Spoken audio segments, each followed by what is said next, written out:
प्रामाणिक समाधान। गुरुवर नमोस्तु। अर्थ के हिसाब से अधिक जोखिम, अधिक वापसी और धर्म के हिसाब से अधिक जोखिम, कम वापसी, ये दो सूत्र हैं। दोनों के बैलेंस के लिए क्या करें? मोर रिस्क मोर रिटर्न और मोर रिस्क लेस रिटर्न, ये दोनों सूत्र है ना, मेरे गले नहीं उतर रहे। मोर रिस्क मोर रिटर्न की व्याख्या अर्थशास्त्री करते होंगे, लेकिन मैं इसे स्वीकार नहीं करता, क्योंकि इसे हमारे धर्मशास्त्र सहमति नहीं देते। हमारे धर्मशास्त्र कहते हैं रिटर्न की चिंता ही मत करो, रिस्क से बचे रहो। हमारे जीवन में किसी प्रकार की रिस्क नहीं होनी चाहिए, और जितने भी रिस्क हैं उसके प्रति अवेयर रहो, तो तुम्हें किसी से रिटर्न की आवश्यकता ही नहीं पड़ेगी। दुनिया में बहुत सारे रिस्क की बातें करते हैं, पर जीवन की असली रिस्क की पहचान है क्या है? जीवन की असली रिस्क, हमारी सांसें कब खत्म हो जाए पता है, कब मौत आ जाए पता है। उस रिस्क को सामने रख करके चलो, और उस रिस्क से अपने आप को प्रोटेक्ट करने का रास्ता रखो। मेरी कभी भी मृत्यु हो सकती है, मेरी कोई भी सांस मेरे जीवन की आखिरी सांस हो सकती है, इसलिए मैं अब और कोई रिस्क नहीं लूँगा। उस रिस्क को सामने देखते हुए जितना मेरे पास बचा है, जितना अच्छे से अच्छा करना कर लेंगे, टेंशन नहीं लेंगे। ये जो आज के समय में ओवर एस्टिमेट धंधा करने का ट्रेंड चल पड़ा है, उसका परिणाम बहुत बुरा हो रहा है।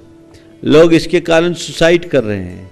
हमारे नीति ग्रंथ कहते हैं कि कभी भी चादर से बाहर पाँव नहीं होना चाहिए, और जो लोग चादर से बाहर पाँव निकालते हैं उनकी हालत खराब हो जाती है। और आज देखते हैं ऐसी, आज ही एक युवक का मैसेज मेरे पास आया, शेयर बाजार में बहुत बड़ा इन्वेस्टमेंट कर दिया, ऐसा गच्चा खाया कि चारों खाने चित्त। लोभ लालच में मनुष्य कर लेता है, सोचता है थोड़ा सा रिस्क ले लो कवर हो जाएगा। रिस्क लेकर कवर होने के चक्कर में खुद ही कवर हो जाते हैं और अपनी कब्र खुदने की व्यवस्था कर लेते हैं। तो ऐसी चीज़ें ना करें कि तुम कवर करने के चक्कर में खुद अपनी कब्र खुदवा लो और उसमें दफन हो जाओ। ये प्रवृत्तियाँ ठीक नहीं हैं, धर्मशास्त्रानुकूल नहीं हैं, इसलिए हमको रिस्क लेने की ज़रूरत नहीं है। ठीक तरीके से चलना है, अपने जीवन को सेफ जोन में लेकर के चलना है, डेंजर जोन में ले जाने की जरूरत नहीं है। गुरुवर नमोस्तु। कैकई के मन में बुरी भावना से राम को वनवास हुआ, तो महाभारत काल में बुरी भावना से ही द्रौपदी का चीरहरण हुआ। जब से अच्छाई है तब से बुराई है, जब से अधर्म है तब से अधर्म है, जब से पुण्य है तब से पाप है, ये दोनों साथ साथ चलते हैं। हर युग में हर तरह के लोग होते हैं, कभी ज़्यादा कभी कम। तो जिस तरीके से अगर इसे एक कथा के रूप में हम लेते हैं, तो मंथरा और कैकेयी या शकुनी जैसे आतताई लोग हर युग में रहे हैं, और हमें इनसे बचना चाहिए। लेकिन मैंने जो अपनी बात कही उसमें एक बात को स्पष्ट रूप से रेखांकित किया था कि इन्हें व्यक्ति के रूप में मत देखो, ये वृत्ति है जो हमारे मन की परिणति है। हमें अपनी ऐसी दुर्वृत्तियों से बचना है और सद्वृत्तियों को जागृत करना है, तभी हम अपने जीवन का वास्तविक कल्याण कर सकेंगे। गुरुवर नमोस्तु। कभी कभी हमें लगता है धरती पर ईश्वर ने हमें कुछ खास मकसद से भेजा है। क्या हम किसी खास मकसद को लेकर जन्म लेते हैं? देखिए, खास मकसद के लिए जन्म लेते हैं, मकसद तो सब अपने अपने बना लेते हैं। हमें जन्म मिला है, किस मकसद से हम जन्मे ये हमें समझ में आए या ना आए, पर हम अपने मकसद को पूरा कर ले तो हमारा जन्म लेना सार्थक होगा। हमारे जीवन का मूल मकसद क्या है? क्या है? तुमने अपने जीवन का मकसद क्या समझा है? बोलो, थोड़ा बोलो। बिजनेस करना, नॉर्मल बिजनेस करना, यही है ना। मुश्किल ये है कि लोग सारी जिंदगी जी लेते हैं, लेकिन क्यों जी रहे हैं इसका पता नहीं होता। आप लोगों से पूछता हूँ आप क्यों जी रहे हैं, तो क्या जवाब है आपका?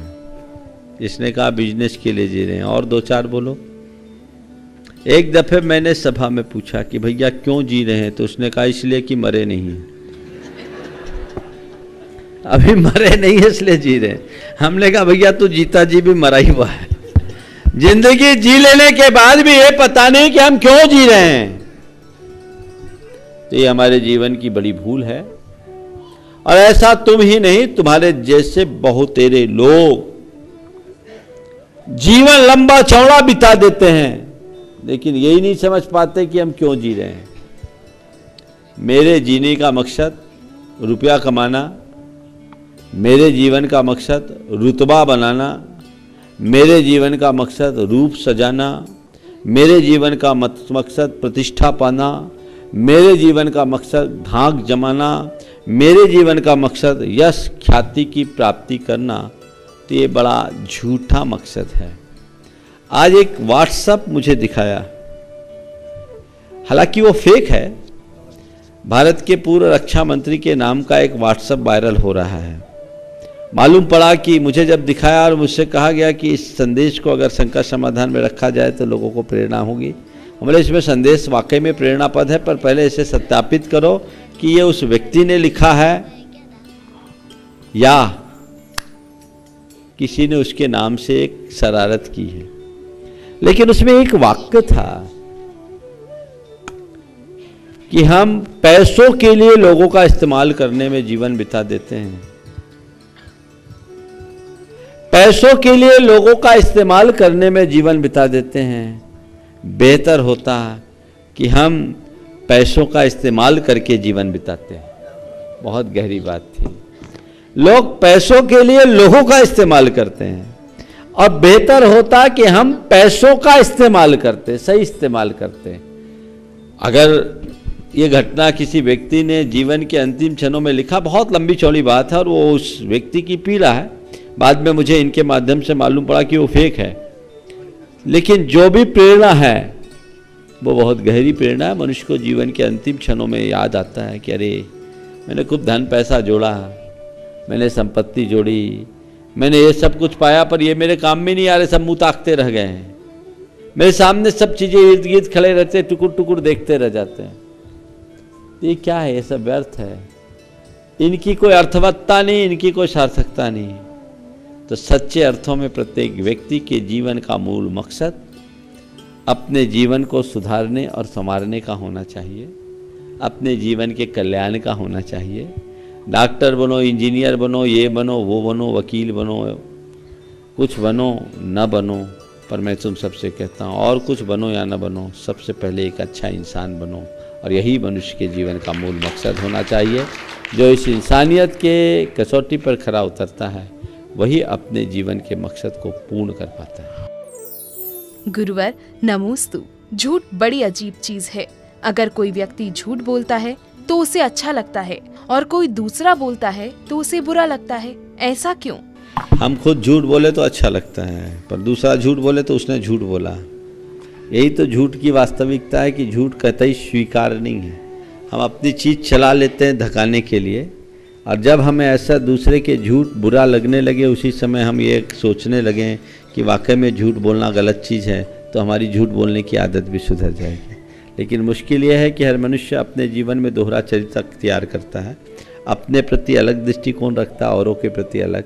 जब तक ऐसा दोहरापन होगा तब तक वो अपने जीवन को सुधार नहीं सकता। गुरुवर नमोस्तु। आजकल माता पिता अपने बच्चों को परीक्षा खत्म होने के बाद छुट्टियों के दिनों में भी विभिन्न कैंप या कोर्स करवाते हैं। बच्चों की आजादी खत्म हो जाती है। क्या यह सही है? कार्बाइड से पके हुए आम और पपीता खाने का जो परिणाम होता है वही परिणाम ऐसी संतान का होगा।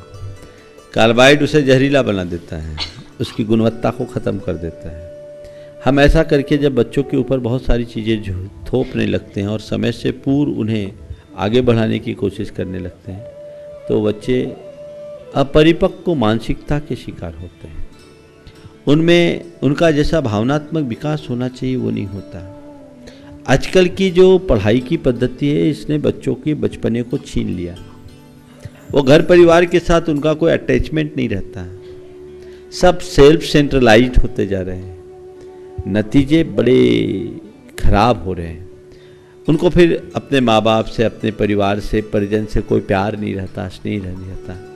भावनात्मक रूप से वे सबके सब रुग्ण होते हैं। होना ये चाहिए कि बच्चे ने पढ़ाई कर ली, अब छुट्टियां हैं तो उसे थोड़ी मस्ती करने का मौका मिले, खेलने कूदने का मौका मिले, घूमने फिरने का अवसर मिले, परिवार परिजनों के साथ हिलने मिलने का मौका मिले, जो हम लोगों के युग में होता था। हम लोग कम पढ़ करके भी ज़्यादा सीखते थे, आज के बच्चे ज़्यादा पढ़ने के बाद भी डब्बा रहते हैं।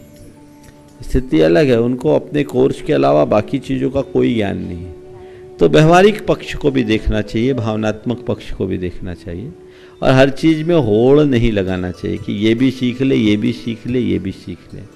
मैं आपको एक बात जरूर कहना चाहूँगा कि कोई भी बच्चा क्यों ना हो, कितना भी प्रतिभावान बच्चा क्यों ना हो, हर फन मौला हर बच्चा नहीं हो सकता। उसमें जो अच्छाई दिखे आप उस गुण को उद्घाटित करने के लिए प्रोत्साहित कीजिए, उसे किसी एक क्षेत्र में एक डायरेक्शन में बढ़ाइए जो उसकी नैसर्गिक प्रतिभा हो। आप लोग कहते हैं ये कोर्स भी कर लो, ये कोर्स भी कर लो, ये कोर्स भी कर लो, और वो आप नहीं कहते। आप देखते हैं कि मेरी देवरानी का बेटा कौन सा कोर्स कर रहा है, मेरी पड़ोसन का बेटा कौन सा कोर्स कर रहा है, तो ये कोर्स हमको भी करना है। या टीवी में आपने कोई नया ऐड देखा या कोई नया विज्ञापन और दूसरे माध्यमों से देखा, ये करना है। इस चक्कर में बच्चा कहीं का नहीं रहता, उसका वो बचपना समाप्त हो जाता है। ऐसा करके आप अपने बच्चों के साथ भी अन्याय कर रहे हैं, खुद के साथ भी अन्याय कर रहे हैं। आपने बहुत सटीक उदाहरण दिया कि ये सब कार्बाइड से पके आम और पपीते की तरह है, जिनमें पक्कापन तो आ जाता है पर मिठास नहीं आती। और वाकई में यही हमें सोचनी है, जीवन में वो माधुर्य प्रकट हो, मिठास प्रकट हो, तो हमें चाहिए कि हम सब कुछ वैसे ही करें जैसा कि अपेक्षित है। गुरुवर नमोस्तु। सौधर्मेंद्र जन्म कल्याणक के दिन स्वयं आते हैं, लेकिन समवशरण की रचना करने के लिए स्वयं न आकर कुबेर को क्यों भेजते हैं? हम लोग ये कहते हैं कि सौधर्मेंद्र जन्म कल्याणक के लिए स्वयं आता है, समवशरण की रचना के लिए कुबेर को भेजता, खुद नहीं आता, ऐसा नहीं। जन्म कल्याणक के बाद, भगवान के जन्म के बाद इंद्र के पास थोड़ा समय मिल जाता है, और भगवान के जन्म के बाद वो माता के पास पहुंच करके इंद्राणी को भेज करके भगवान को उठा करके जन्म कल्याणक करता है। केवल ज्ञान के समय उतना समय उसके पास नहीं रहता। भगवान को केवल ज्ञान होते ही उनका शरीर अधर आकाश में चला जाता है, 5000 धनुष की ऊंचाई पर चला जाता है। तो इंद्र चाहता है कि जब हम भगवान के दर्शन के लिए जाएं, पहुँचें, तब तक समवशरण की रचना हो, और इधर समवशरण की रचना होती इधर इंद्र का प्रवेश होता। उसमें बहुत ज़्यादा टाइम नहीं लगता, अंतर मुहूर्त में आ जाता है, जिसको आम भाषा में कहते हैं क्षण मात्र में आ जाता है। दोनों साथ साथ चलता है, और इंद्र चाहता है कि हम भगवान की ठाट बाट से पूजा करें। अगर समय नहीं होता तो यहाँ भी इंद्र पहले आता। यहाँ समय है कि ठीक है, जब तक मैं पहुँच रहा हूँ तब तक समवशरण रच जाए, और अकेले पूजा न करूँ, उस पूजा में सब सम्मिलित हो, मनुष्य, सुर, असुर, नर, किन्नर, सब उसमें सम्मिलित हो। इस मनोभाव के साथ वो करता है, इसलिए उसको वैसे ही देखना चाहिए। गुरुवर नमोस्तु। दीपक स्वयं जलकर भी रोशनी प्रदान करता है, लेकिन इंसान इंसान होकर भी दूसरे को कष्ट प्रदान करता है, ऐसा क्यों? दीपक स्वयं जल करके भी हमें रोशनी प्रदान करता है, और इंसान इंसान के लिए कष्ट प्रदान करता है, ऐसा क्यों? यही तो अंतर है।